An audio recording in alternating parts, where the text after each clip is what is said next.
versículo 31 al 33. Dice, también harás un velo de azul, púrpura, carmesí y lino torcido.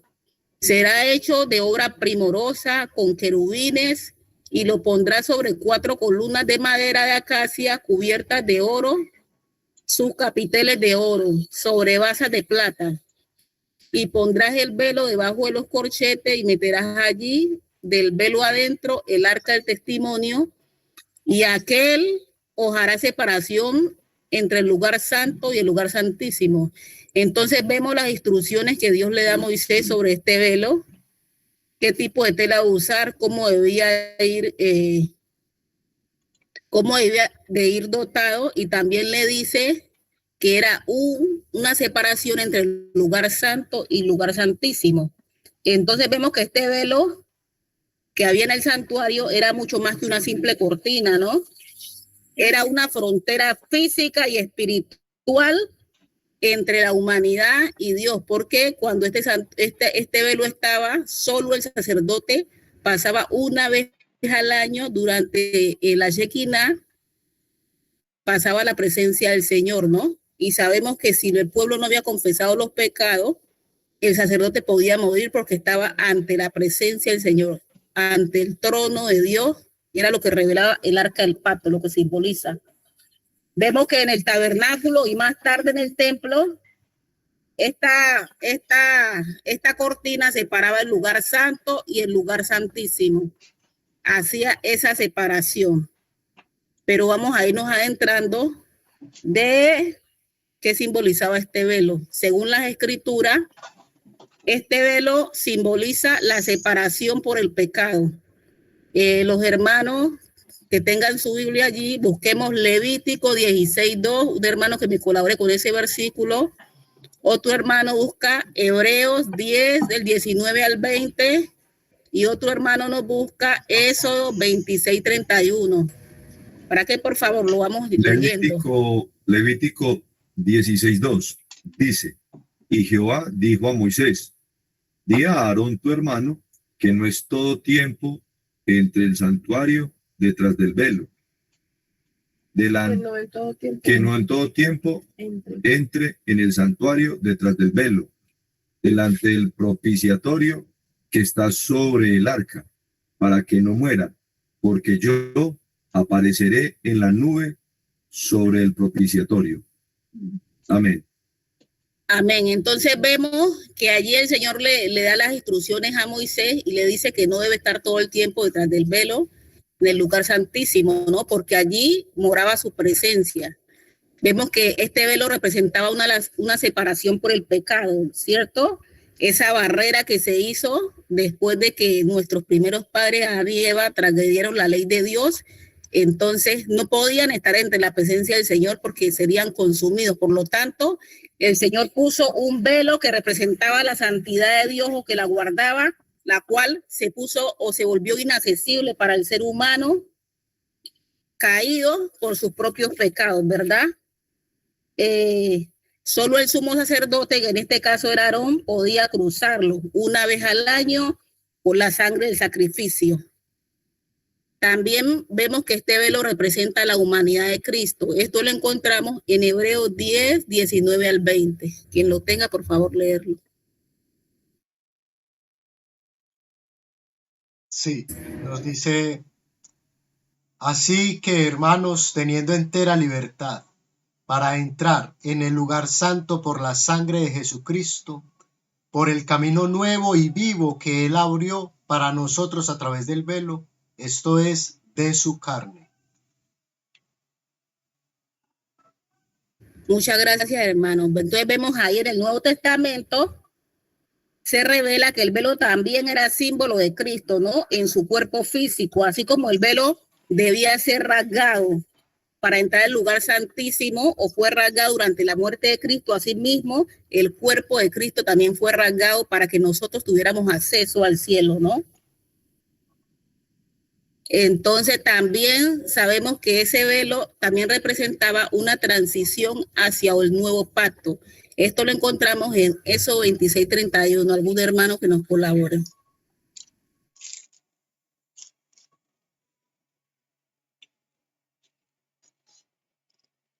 Listo, voy.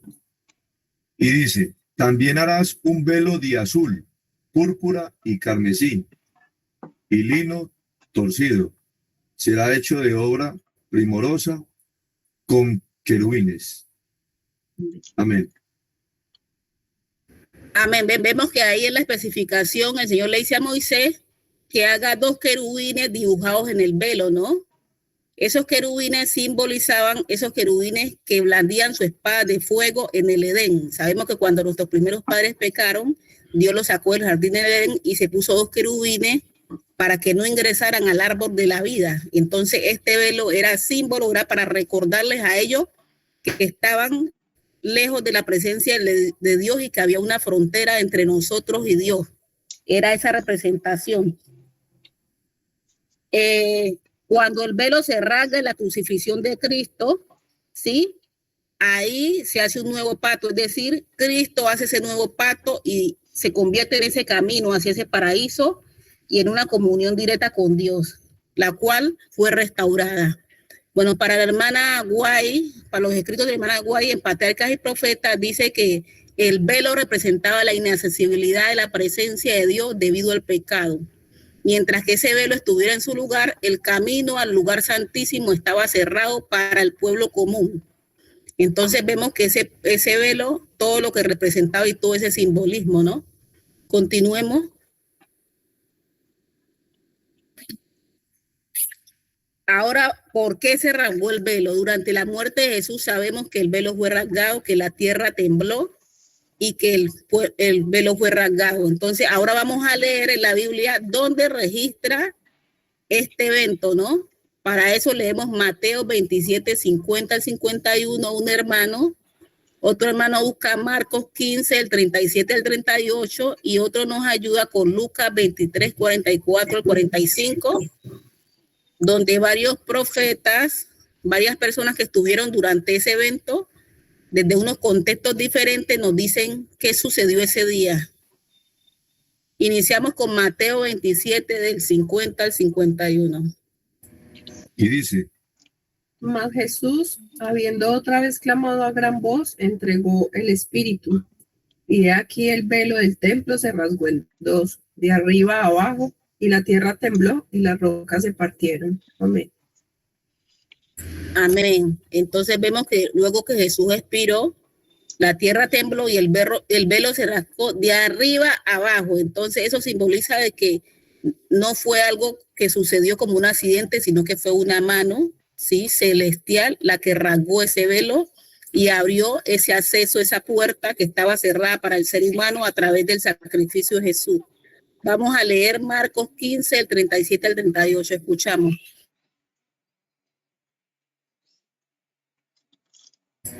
y dice, mas Jesús, dando una gran voz, expiró.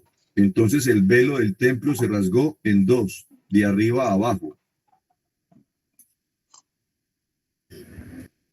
Ahí vemos el testimonio de Marcos, que también estuvo ahí, también presenció y se dio cuenta del acontecimiento.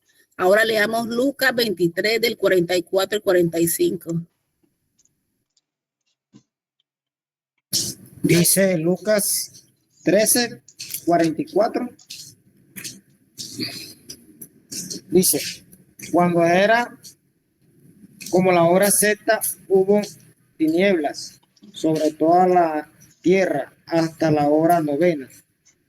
Y el sol se oscureció y el velo del templo se rasgó por la mitad.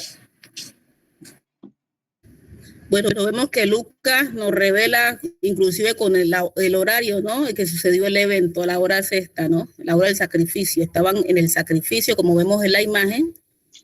Aún estaba el sacerdote, iba a sacrificar, y vemos que el evento sucedió allí porque ya el tipo se había encontrado con el arquetipo.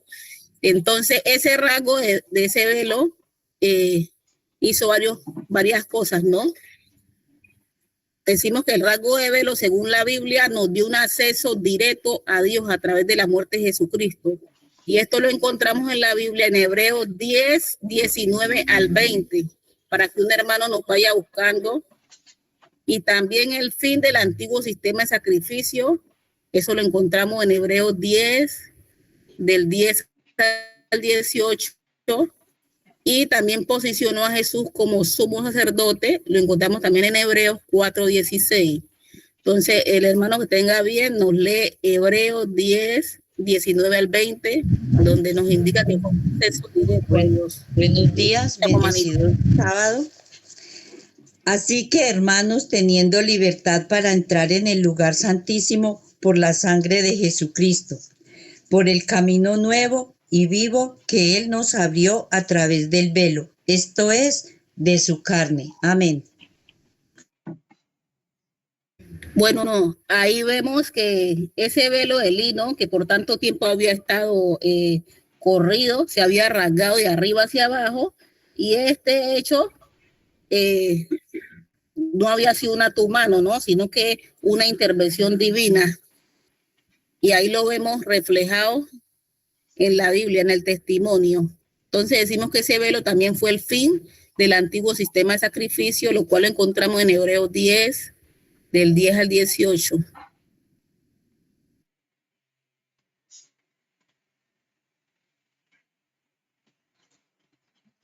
¿Hebreos qué? 10 del 10 al 18. Ah, Dice, hermana, dice, en su voluntad, prontico, dale Leo, prontico. Dice, en su voluntad somos santificados mediante la ofrenda del cuerpo de Jesucristo, hecha una vez para siempre. Y ciertamente, todo sacerdote está cada día tras día ministrando y ofreciendo muchas veces los mismos sacrificios que nunca pueden quitar los pecados. Pero Cristo, habiendo ofrecido una vez para siempre un solo sacrificio por los pecados, se ha sentado a la diestra de Dios.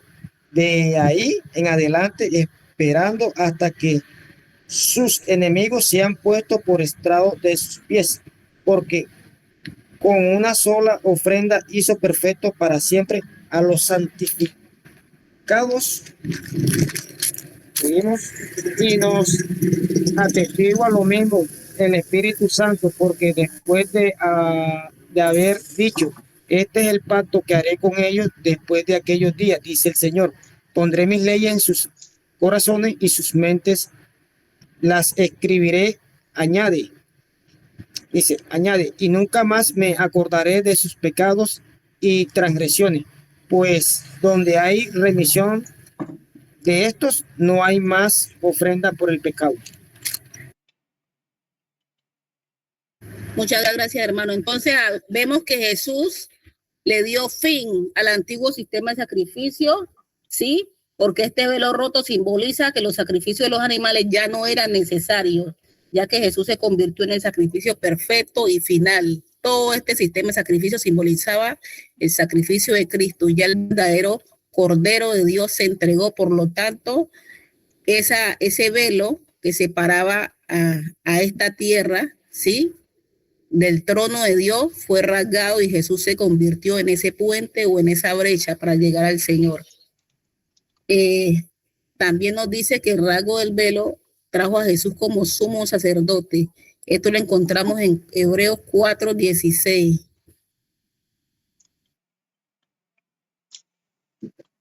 Acerquémonos pues confiadamente al trono de la gracia para alcanzar misericordia y hallar gracia para el oportuno socorro. Amén. Entonces vemos que Jesús se convirtió en ese sacerdote. Ya no necesitamos un sacerdote humano, un hombre como nosotros, ¿no?, terrenal, que entre en el lugar santísimo por nosotros, sino que Jesús entró directamente al cielo para interceder por la humanidad y que en este momento está presentando su sangre, ¿sí?, por causa nuestra. Entró Jesús, que es misericordioso y que tiene la capacidad de perdonar pecados, que nos conoce, ¿verdad? Y que además de eso vino a la tierra y se puso en nuestra piel y conoce las tendencias del ser humano y tiene esa capacidad de amor por todos los pecadores. Entonces vemos todo ese simbolismo de ese rasgo, de ese velo en la Biblia, ¿no? Ahora vamos a ver en el espíritu de profecía, qué nos dice el espíritu de profecía de este evento. La siguiente diapositiva.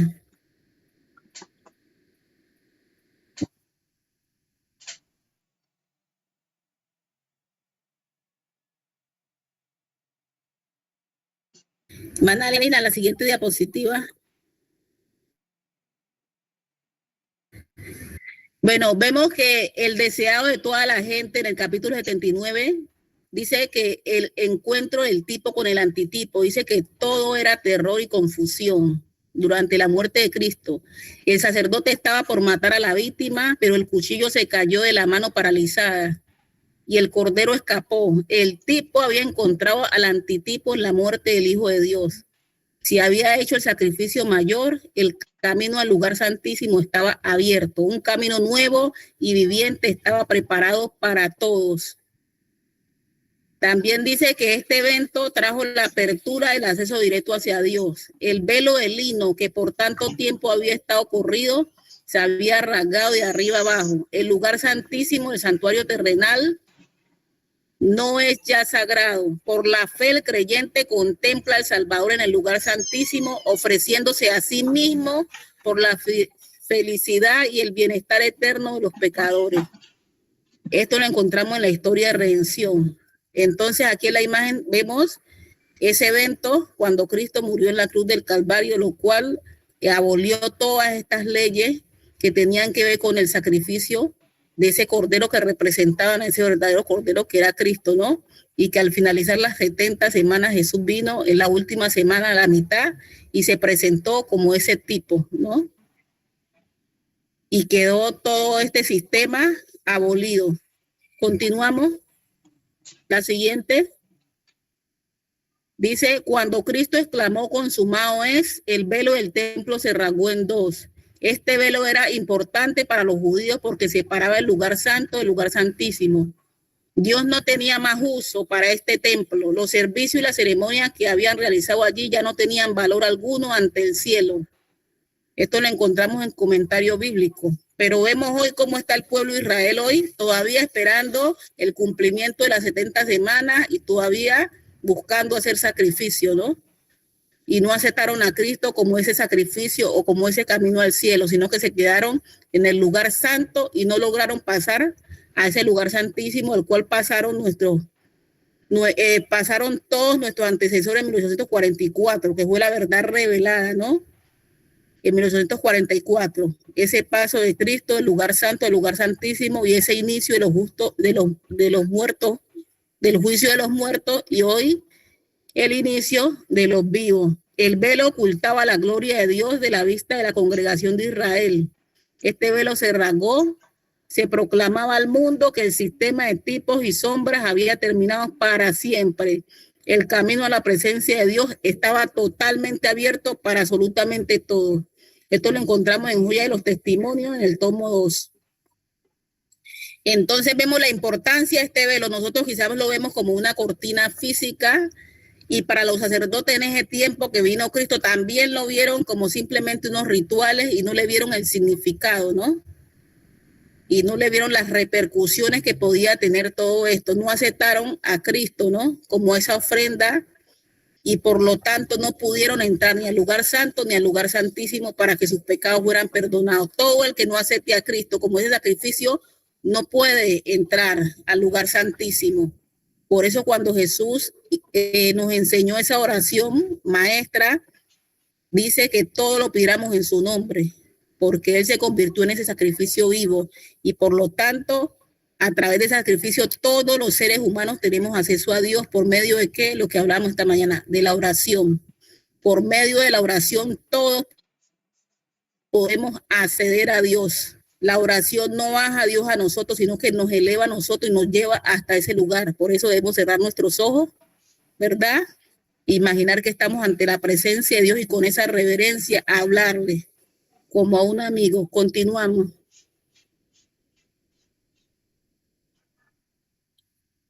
Bueno, ya sabemos que ese velo está rasgado y que hay un acceso, ¿verdad?, a ese lugar santísimo. Entonces nosotros somos el pueblo de Dios del tiempo del fin.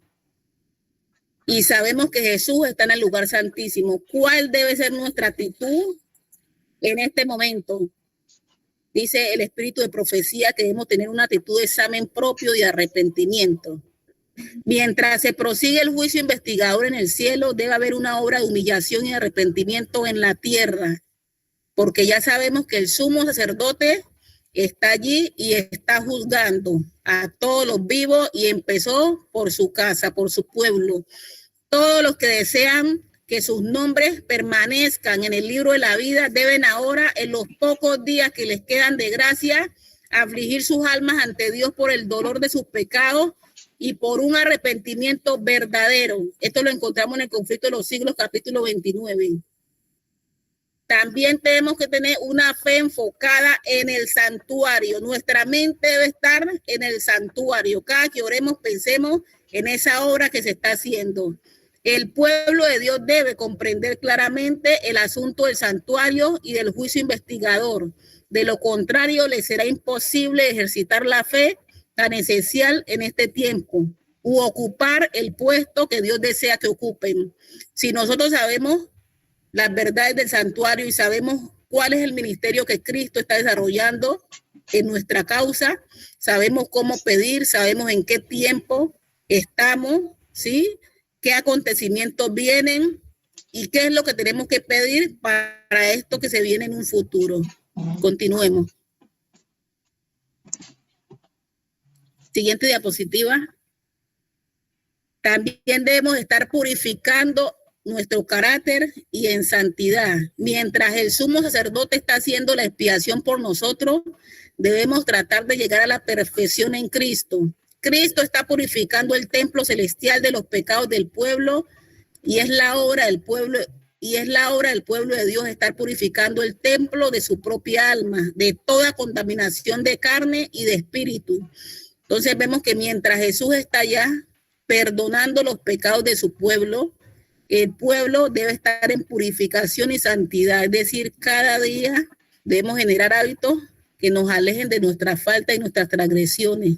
Debemos alejarnos de toda contaminación, tanto de la carne como del espíritu. Esa debe ser nuestra actitud, mientras Cristo está allí. Una actitud también de vigilancia y oración. Velar y orar para que no entres en tentación. El fin de todas las cosas está cerca. Debemos ser hombres y mujeres que tengan una conexión viva con el cielo.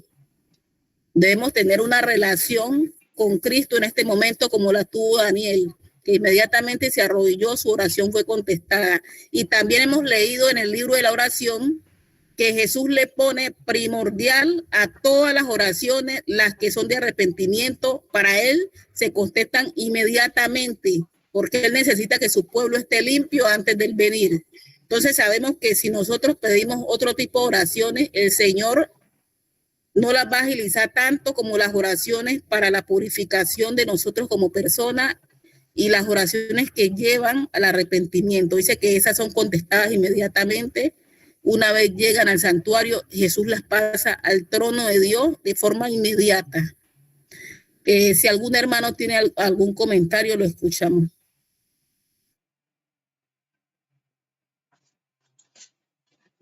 Hola, hermanos. Hermana Jessie. Hermana, esto que acaba de decir la hermana es importantísimo el que ella recalque que uno de los tipos de oraciones que son primordiales para Jesucristo es precisamente que su pueblo pueda estar convencidos de que Él nos perdona. Las oraciones de arrepentimiento sincero. ¿Por qué? Porque cuando usted tiene arrepentimiento sincero, usted tiene paz en su corazón. Eso no quiere decir de que nosotros estamos exentos de cometer otro tipo de errores, de tener cero preocupaciones, angustias, entre otras otras cosas. Vivimos en tiempos críticos difíciles de manejar, tal y como lo dice el libro de Timoteo. Sin embargo, aún dentro de todo eso, Jehová nos da la paz que supera todo pensamiento, nos da un equilibrio también en nuestras emociones, saber dominar todo esto, tener temperancia, en otras palabras, en todo lo que nosotros necesitamos para poder nosotros dar este mensaje pues a otras personas y poder también tener ese gozo en el corazón, poder dormir tranquilo. Si usted no goza de eso, es imposible que usted pueda dar este mensaje como realmente debe darlo. La paz que supera todo pensamiento es primordial para que un cristiano pueda hacer la voluntad de Jehová, pueda predicar, porque de otra manera vamos a estar sirviendo a Dios pues con suspiro, y de esta manera así no se puede servir como debe ser. Sin embargo, cada vez que nosotros nos sentimos como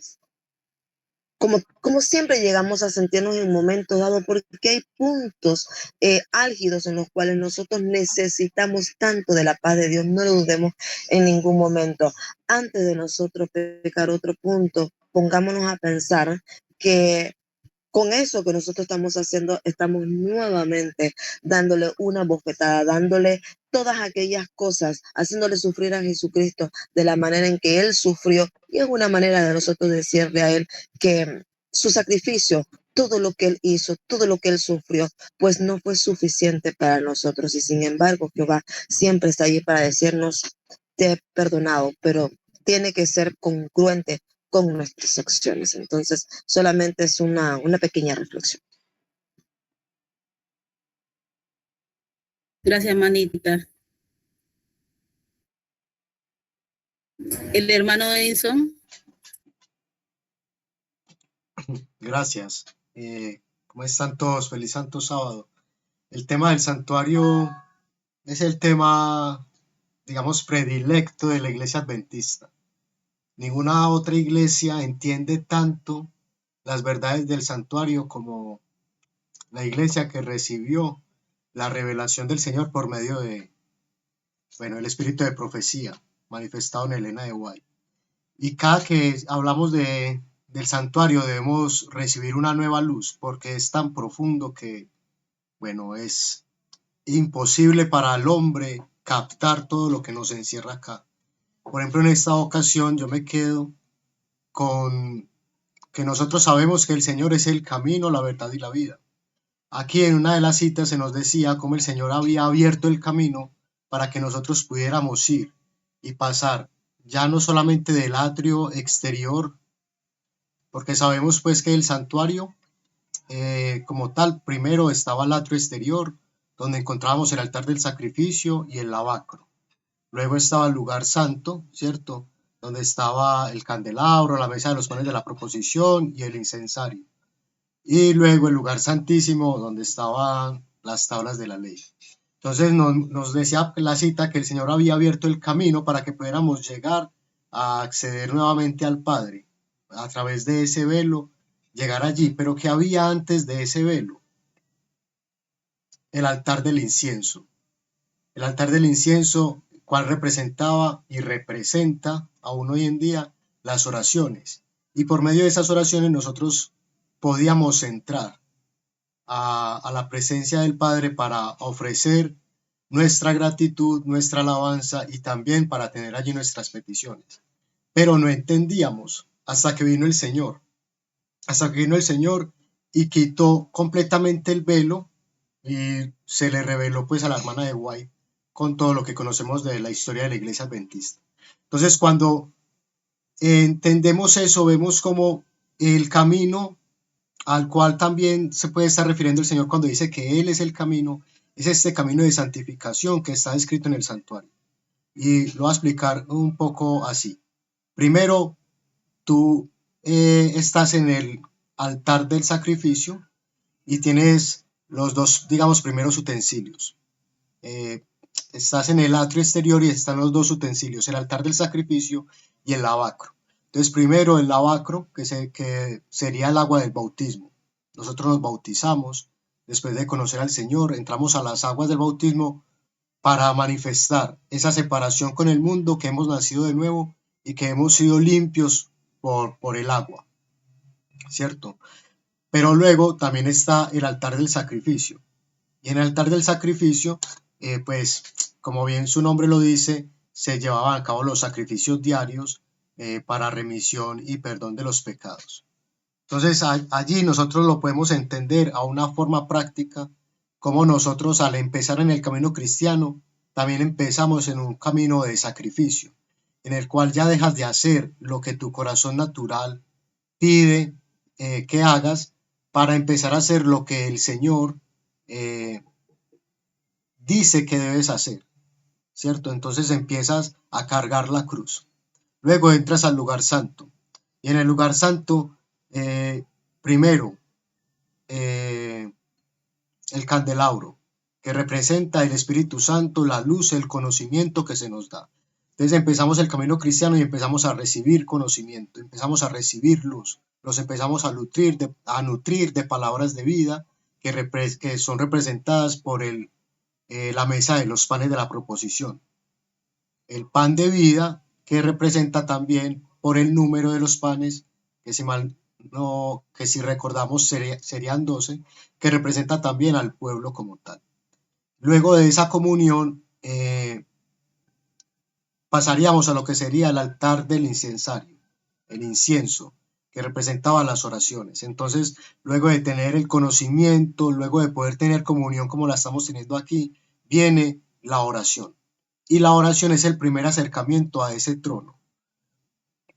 Ahora, como ya no tenemos velo, la oración no pierde su interés, sino que ahora debe ser una oración más íntima, como lo estamos leyendo acá. Una oración en la cual nosotros emulemos la actitud que tenía el pueblo cuando el sumo sacerdote estaba en el Yom Kippur, en el día de la expiación, presentando el sacrificio para la expiación de los pecados del pueblo durante ese año que se estaba celebrando. Espero que me estén siguiendo, hermanos, y ya va a terminar. Entonces, cuando nosotros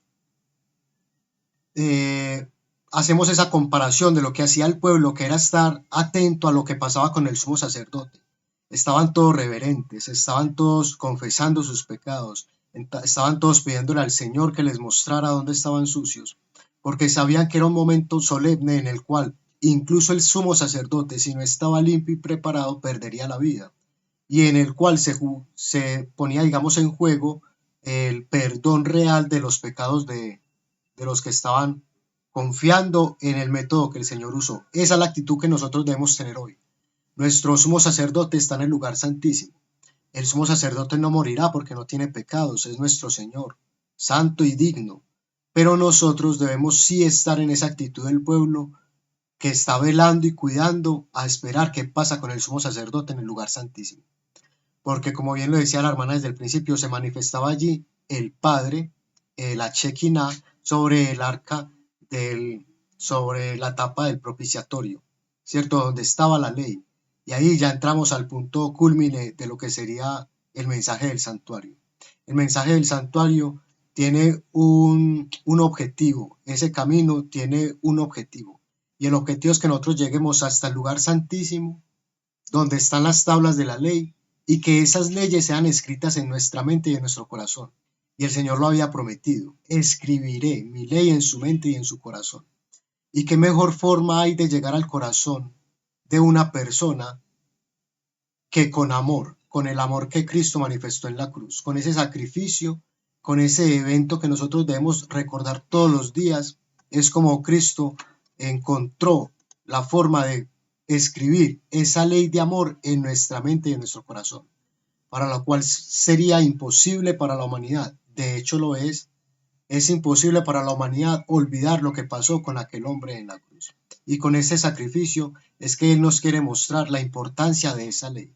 Ahora, cuando nosotros empecemos a reflejar esa ley, ese carácter que está representado, el carácter de Dios que está representado por esas leyes, para nosotros, cuando nosotros podamos reflejar eso, estaremos preparados y listos para que venga el Señor y se manifieste cual en tiempo del santuario, cual Shekinah, se manifiesta en nuestra vida y los 144,000 puedan reflejar esa luz del santuario, que es lo que está profetizado que sucederá.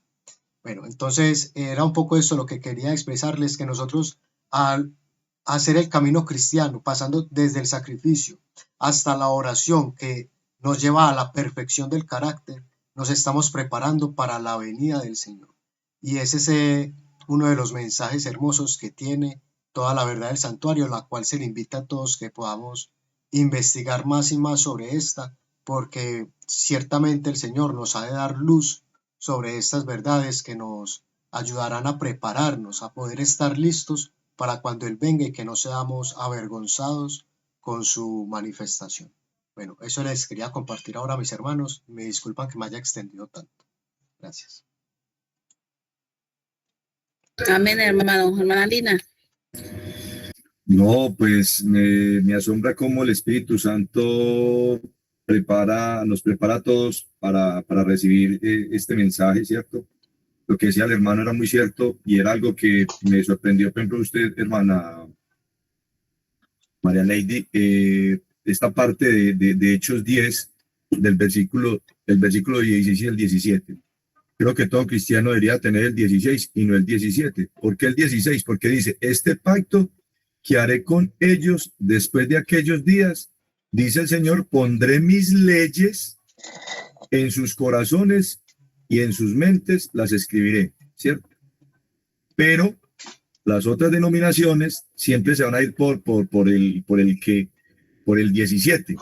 Añade, y nunca más me acordaré de sus pecados y transgresiones. Como quien dice, tomando en cuenta que Jesús subió a la cruz, porque casi todas las denominaciones cristianas, por lo general, hablan de que Jesús subió a la cruz y quedaron abolidos todos los mandamientos, cuando el 17, que lo que está diciendo, que los escribirá ¿en dónde? En nuestra mente y en nuestros corazones, como lo decía el hermano en esa gran explicación. Pues es algo que hemos también tenido en cuenta aquí en el hogar, como hemos visto en el santuario, ver cómo nuestro Jesucristo fue representado en la tierra primero allí y cómo iba a suceder para que cuando Él viniera pudiéramos entenderlo. Por eso, sin querer queriendo, las otras denominaciones no han sido capaces de entender quién era Jesús en el Antiguo y quién era Jesús en el Nuevo Testamento. ¿Y para qué era todo esto? Para una cosa importante que lo que decía el hermano, preparación. La palabra no está hecha sino para preparación. Preparó el primer pueblo, el primer pacto, ahora está preparando a su pueblo para su segundo pacto y pues esperemos seguir caminando. Y pues la pregunta que el hermano Edison hizo hace 8 días es importante que la tengamos todos los días. Si Jesús viniera hoy, ¿estaría yo preparado? Y ayer me partía casi en dos, porque si llegase a suceder, no, creo que no estaría preparado. Creo que estaría quizás, apenas llevo yo 2 años de profundizar y es algo que todos los días me pregunto y es algo que me motiva a querer abandonar todo aquello que nos aferramos aquí en la tierra, que no va a ser lo único que es una carga. Lo que realmente debemos es empezar a tirar esa carga a los lados y realmente la cruz que Jesús nos da es esa, es de buscar ese camino que nos va a llevar a la santificación, que nos va a llevar a esa vida eterna y es algo importante que tengamos en nuestra mente y corazón, porque de esa forma tendremos en cuenta las leyes que Él nos habla ahí en el 16.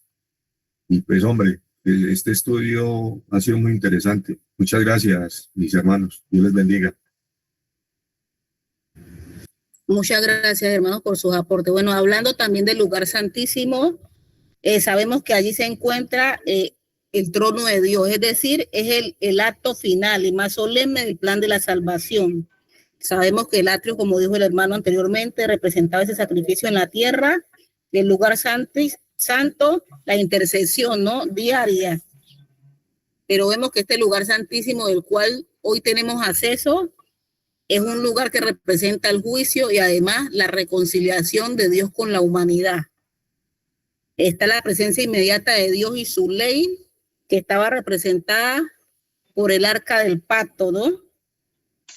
Este representaba la justicia y la misericordia, ¿no? La tapa del arco, del arca, el propiciatorio, representaba la misericordia, mientras que las tablas de la ley representan la justicia de Cristo. Sabemos que Cristo nos juzga con la ley de Dios, está en el trono de Dios y por medio de su ley nos juzga y se presenta a Él como abogado de aquellos que le aceptan a Él como sumo sacerdote. Por lo tanto, estamos en expiación, estamos en el juicio de los vivos. También leíamos en Profetas y Reyes que cuando Jesús salga y termine esta obra, porque en algún momento Dios va a terminar esta obra, dice que aquellos que guardaban la ley de Dios y su sello, que sabemos que el sello de Dios es el sábado, aquellos que lo guardaban, inmediatamente Jesús salga de este lugar y se ponga sus vestiduras de juicio para venir a la tierra. Dice que ellos serán conscientes de que están perdidos y dice que gritarán y exclamarán, ¿verdad? Y tratarán de justificar sus obras. Pero también habla de un pueblo que va a estar esperando en la venida del Señor y que el Espíritu Santo les va a dar esa fuerza y les va a dar esa santidad, la cual necesitan. Nosotros ahorita vamos buscando la santidad y a pesar de que la buscamos a veces caemos, diga, pero una vez se ha derramado esa lluvia tardía, dice que a través de ese Espíritu Santo el Señor perfeccionará esa obra y dice que en el tiempo de angustia nosotros buscaremos en nuestra mente nuestros pecados, pero no nos acordaremos porque ya Cristo los borró. Por lo tanto, no vendrán a nuestra memoria. Y entonces esos 144,000 estarán ahí cuando Jesús salga de ese lugar y deje de interceder por la humanidad. Y entonces clame el que sea santo, siga siendo santo, santifíquese todavía, el que es justo siga practicando la justicia y el que es impío siga en la impiedad. Entonces, en esta mañana el llamado es que nos santifiquemos cada día para cuando nuestro sumo sacerdote salga de ese lugar, nosotros sigamos en esa santidad mediante su palabra. Cristo no está ya como un ser que juzga así sin entender el contexto en que tú vives, sin entender tu vida, tu niñez y todo lo que has vivido. Jesús entiende todo. Sí, tenemos un abogado, tenemos un sacerdote que tiene la capacidad de entender, que tiene esa humanidad, que tiene la capacidad de ponerse en el lugar de cada uno de nosotros, de que nos ama de forma individual, ¿sí? Y que cada que tocan a un ser humano es como tocar a la niña de sus ojos y que desea, su deseo más grande es que todos podamos acceder a esa vida eterna que es la promesa que nos dejó aquí en la tierra. Por eso su venida ha estado tan lejana para algunos, ¿no? Porque Él desea con todo fervor de que todo ser humano, toda alma pueda acceder a este lugar y pueda encontrar esa redención. Por eso vino y dio su sangre. Por si alguno pecamos, ahí teníamos el abogado, ahí teníamos esa cuota en beneficio, ¿no? Ese es el deseo de nuestro Señor Jesucristo en este momento. Esa es la actitud que debemos tener, debemos entender, ¿no? No debemos estar temerosos creyendo que la persona que está allí intercediendo por nosotros nos va a juzgar como a veces nosotros juzgamos a las personas sin conocer sus contextos, ¿no? Sino que esa persona que está ahí te conoce. Antes que tú ores, antes que tú le digas, ya Él te conoce, ya sabe lo que vas a decir. Y sobre todo te ama con un amor que ni tú entiendes. Que antes de que tú nacieras, ya Él proveyó para ti un lugar, ¿verdad? Entonces, hermanos y hermanas, tenemos abogados. La hermana de la música, por favor. Hermana, Muchas gracias a todos.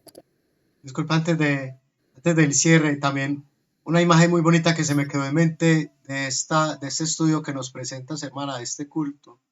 Es esa cita del espíritu de profecía que nos muestra cómo el animalito que habría de ser sacrificado al mismo tiempo que Jesús logró escapar de la mano de su victimario. Y como que me hizo clic en cuanto al contraste de lo que pasó con el patriarca cuando iba a sacrificar a su hijo, que no tenía el animal, no tenía la propiciación, ¿cierto? Y confiado iba a dar la vida de su hijo, confiado en que Dios, que le había pedido tal sacrificio, podría devolverle la vida. Y en esa ocasión el Señor había hecho provisión para que el animalito llegara y el sacrificio pues no fuera Isaac, sino que fuera, ¿cierto?, el cordero que representaba al hijo. Luego el Señor manda al hijo y el hijo muere y el animalito, o sea, a lo que quiero llegar es como el mundo, las personas, digamos, que odian a Dios, los ateos, los agnósticos, dicen, no, pero es que es un Dios sanguinario, es un Dios asesino, se complace con la sangre y con la muerte.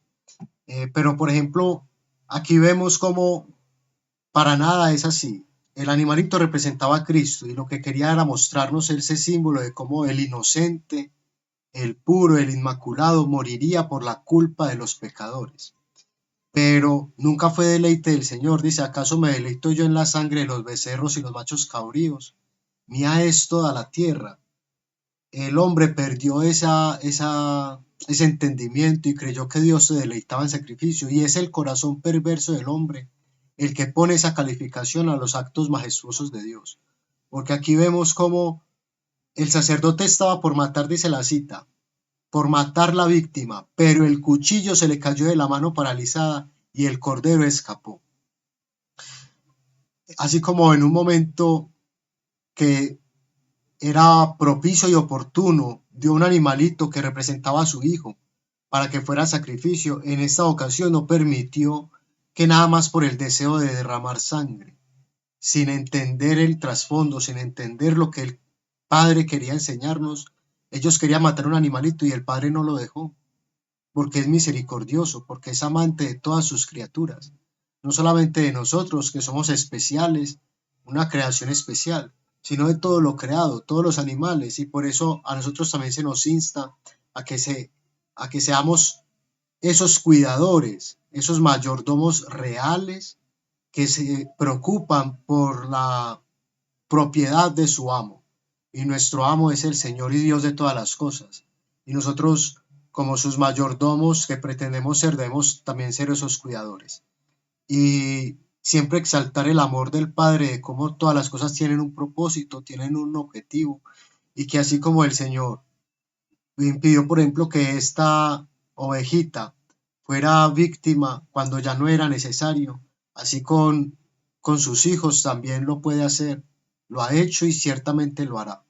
Si alguno de nosotros está en peligro de muerte, pero el Señor no ha, digamos, dado autorización, si esa no es la forma en la que el Señor quiere que nosotros entreguemos nuestra vida o que termine nuestra historia, no sucederá. De cualquier forma, el Señor puede intervenir para preservar nuestra vida. Y si nosotros tenemos la actitud de los jóvenes de los cuales estudiamos esta mañana, de saber que el Señor nos puede librar y que aunque no lo hiciera, nosotros confiamos en Él, porque luego nos resucitará y nos llevará a salvación. Esa preparación la tenemos que hacer ahora. Esos pequeños sacrificios que hacemos hoy en día son los que nos darán la fuerza para que en el futuro podamos estar como Sadrach, Mesach y Abednego, diciendo no nos inclinaremos, o como Daniel diciendo no dejaré de orar, porque mi Dios es más fuerte que lo que ustedes me presentan aquí como oposición. Y bueno, eso, que el Señor nos ayude a estar confiados plenamente en su amor y en que en sus manos estamos seguros. No hay nada que temer, sino que hay que seguir adelante y rescatar lo que el Señor nos pidió que hiciéramos, hacer lo que el Señor nos pidió que hiciéramos sin ocuparnos en lo que el mundo quiere que no hagamos o quiere impedir que hagamos. Bueno, eso, hermanos. Feliz santo sábado y el Señor los bendiga en lo que resta de su santo día.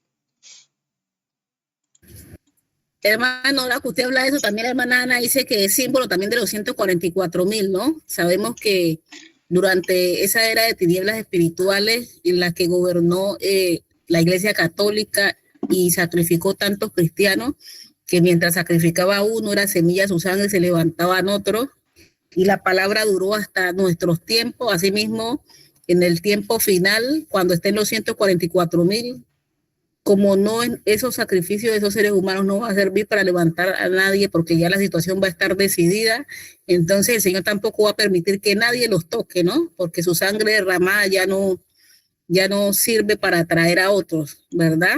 Entonces, así mismo como guardó ese cordero en la muerte de Jesús porque ya el sacrificio no era válido, asimismo guardará también los 144,000 bajo su costado para que nadie los toque hasta que sea su venida. Amén, amén. Sí, el espíritu de profecía dice, como las espadas caerán como pajillas a los pies de esos 144,000, que ya no les podrán hacer nada, así es.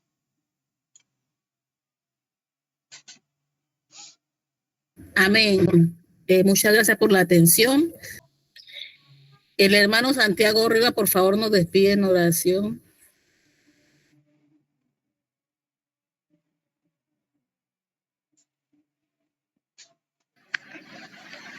Buenas tardes, hermanos. Tengan todos un feliz sábado. Inclinemos nuestro rostro.